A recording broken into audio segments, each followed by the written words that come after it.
ఇంకొకటి అది మోడీ సవాళ్ళు. మోడీ దాదాపుగా మీరు చెప్పిన దాని ప్రకారం మోడీకి పెద్ద ఇది అబ్స్టకల్స్ అయితే కావు. ఈ ఉన్న అధిగమించేటువంటి శక్తి సామర్థ్యాలు మోదీకి ఉన్నాయి.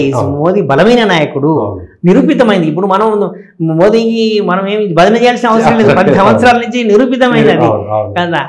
అది నిరూపితమైంది కనుకనే తెలుసు కాబట్టి అది వీళ్ళు ఎవరు చేయలేరు.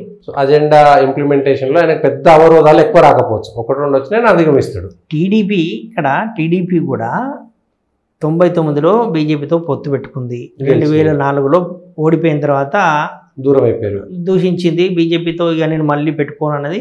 తర్వాత 2009లో కమ్యూనిస్టులతో పోయి భంగపడినరు.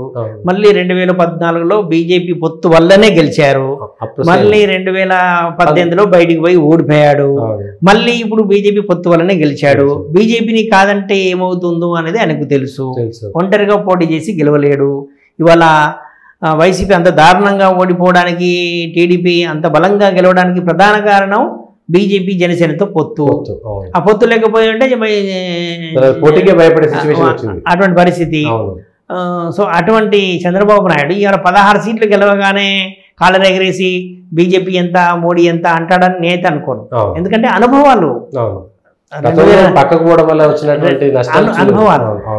అదే అనుభవాలు నితీష్ కుమార్ కూడా ఉన్నాయి. పోయాడు వచ్చాడు.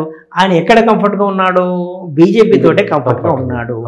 ఆయనకి ఏవో అనుమానాలు ఉన్నాయి. నన్ను తొక్కేస్తారు, బీజేపీ అధికారంలోకి వస్తుంది అనేటువంటి అనుమానాలు ఉన్నాయి. అది కావు అని చెప్పేసి అర్థమైపోయింది. ఇప్పుడు రాజకీయంగా ఆ బీజేపీ పార్టీకి ఎక్కువ సీట్లు వచ్చినాయి. అయినా సరే నితీష్ కుమార్నే ముఖ్యమంత్రిని చేశారు. ముందు ఒప్పుకున్నారు కాబట్టి చేశారు. ఆయనకు లోపల ఎక్కువ సీట్లు వచ్చినా కూడా బీజేపీ నన్ను ముఖ్యమంత్రిని చేసింది, కానీ ఎప్పటికైనా నన్ను ఇబ్బంది పెడుతుందేమో అని చెప్పేసి ఆయన అనుమాన పడిపోయి బయటికి పోయాడు. కానీ అక్కడ ఉండలేకపోయాడు. అక్కడ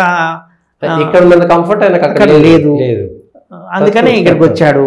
అటువంటి నితీష్ కుమార్, అటువంటి చంద్రబాబు నాయుడు ఇప్పుడు ఎందుకని ఎన్డీఏ కూటమిని బలహీనపరిచేటువంటి ఎత్తుగడలు చేస్తారు?